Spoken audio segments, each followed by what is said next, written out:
Kalungin agel nang ating kagino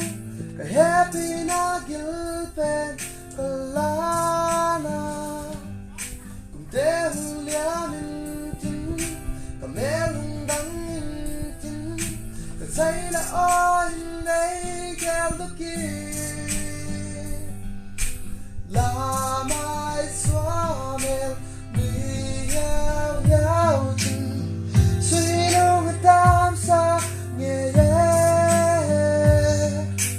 Tae pina Bote singi Kaya din iginumi Kangay tulo